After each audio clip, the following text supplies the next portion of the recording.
My single girlfriend hit me with a new proposition. She said, it's this new thing where you can manifest a man. She said, all you have to do is write a list, and the man of your dreams will come into your life. And I was like, ooh, that sounds like some bullshit.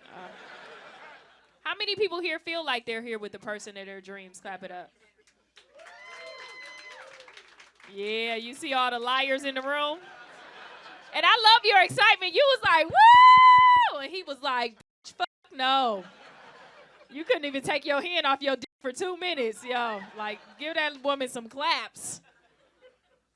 It's crazy. I don't have nothing to lose, so I was like, yo, what do we have to do? Because, you know, you got to try everything once. And she was like, first you have to write a list of what you want in a man. And I was like, that's easy because it's very vain. We all know what we want. I want a man that's tall, dark, handsome, with muscles and a good hairline. And she was like, ooh, you're in your 30s. That's asking for a lot. She was like, he's out here, but he's not looking for you. I was like, what? I thought this list was magical. What about Connor? It's crazy. I was like, what do we have to do next? She said, next you have to write a list of what you need in a man. And when I think about married couples, like, what do you need from another human? Like, that's how I wrote my list. And I need a man that's loving, caring, supportive, financially stable, and a family man. And she was like, wow, that's a great list. But, you know, this man doesn't look like the first man you described. It's hard for some of you ladies to laugh because you're sitting next to the man you need and not the man you want. It's tough out here, you know what I mean? But I was like, yo, list is stupid. Why would we write 2 lists? So I ripped it up. I wrote one long list, and like magic, I ended up seeing this guy. He was everything that I wanted, but he was in a distance, so he didn't see me. So I was like, yo, I got to shoot my shot. You know what I mean? You know what shoot your shot mean? Yeah, what does it mean? You got to go up to the person and approach him. You look like you don't know like that. That's what I was asking. Look at your partner like, yeah, he doesn't.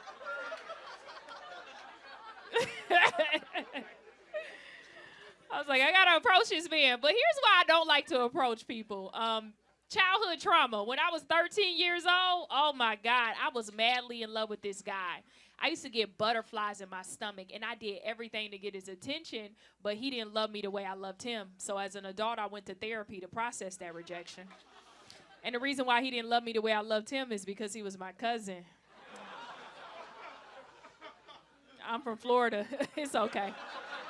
You know what I mean? Come a lot of people in here in the South know what I'm talking about. Hey! Yeah, look at them clapping. Yeah! Sometimes your first love is your cousin, you know? I didn't know at 13 it was weird to like my cousin. He's not my first cousin, but, you know, it just happened over the summer. My cousin over the summer grew a 6-pack, got a little mustache. He joined the football team. I was like, God damn, he looked just like me, but he's gorgeous. I'm over here all the time. We should just be together. But how I found out it was weird is my mother. Here's the thing about my mother. She got pregnant at 16, so sometimes the way she parented me was that of an older sister and not that of a mother. So she noticed I had a crush on my cousin, and she was like, hey, come here for a second. She was like, you like your cousin? And I was like, no. She was like, yes, you do. You gonna have a retarded baby. And I was like, what? She was like, yep, your baby gonna be like, eh. And I was like, I don't think you're supposed to parent me like this. And it takes a while to fall out of love. It's a process. I'm still playing with my cousin, and every time she would see us playing in the distance, she'd be like, psst, hey, psst, hey. Keep playing. You guys have fun. Yo, when I was younger, my mother was my first bully. I used to pray for a mother in her 40s. You hear me? But I got over my fear of rejection. I went up to this guy, and I said, hey. He said, hey. I was like, are you single? He said, yes. I was like, this is going good. I'm shooting my shot. Okay, boom, up in that thing. What's the next question we should always ask a man? Do you have a job? Yeah. I like that. When somebody said, do you have a girlfriend? Okay, you've been through some trauma. You know what I mean? Do you have a job? Yeah, that's what I like to ask. And I asked this guy, I said, so what do you do? And he said, I'm a personal trainer. And I was like, ooh, broke.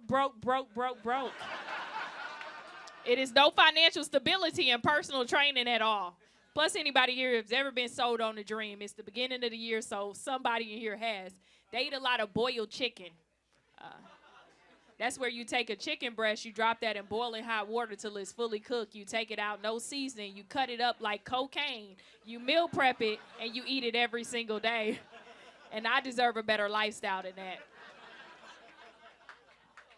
So my girlfriend said, see, I told you go back to the list. And I thought about all the men that I know that are in relationships, you know what I mean? Like, how long you two been married? 11. Oh, y'all. Oh.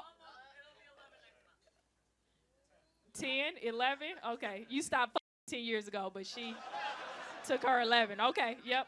Sometimes it be like that, you know what I mean? Sometimes you ain't on the same path, you know? She counting them futures. You like, wait, let me catch up to them years. You know, we ain't to those days yet. How long you two been married? Yeah. Oh, so this is pandemic love. We've been together for 7 years. Oh, okay. It took you a little minute. Yeah, you was acting black. Okay.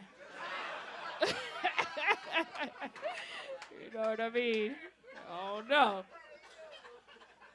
I want that now. How long you two been together? Y'all. How long? I missed something.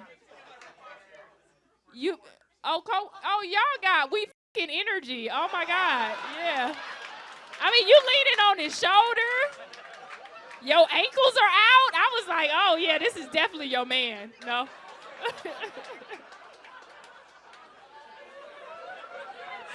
Hey, you might want to let your wife know, you know.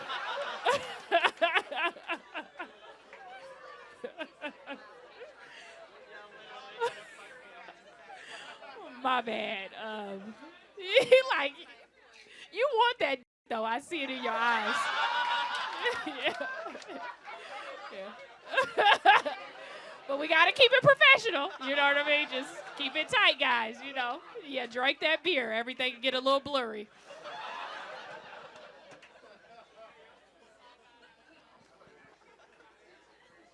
But I want that now, ladies. I want me a little husband. You know what I mean? I want that. Getting sick of dating. And I realized in order for me to have a husband that my lifestyle requires a man with body fat. So now I look at life different. Every time I see a woman with a man with a little stomach, I'm like, ooh, got a good job. I get turned on by dad bods now. That's why I thought you was so turned on. This is the perfect body right here, sir. You have the ultimate perfect body. Yeah, because every time I see your body, I know he eat, I eat, we eat.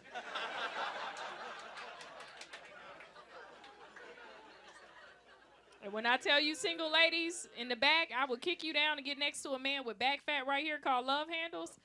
I have this thing, I get so turned on by love handles. Every time I see a love handle, I like to walk up to it and slap it like it's a fat ass. Like, hey, daddy. Then you got to finger the love handle because sometimes they're a little tough. You know what I mean? Get up in there. Because every time I see love handles, I'm like, oh, he owns property. That's a house body. You own a house, don't you, sir? Yep. How you know how many houses he owns, sir? That ain't a part of the employee handbook. All right, thank you very much. I'm Daphnique Springs, everyone.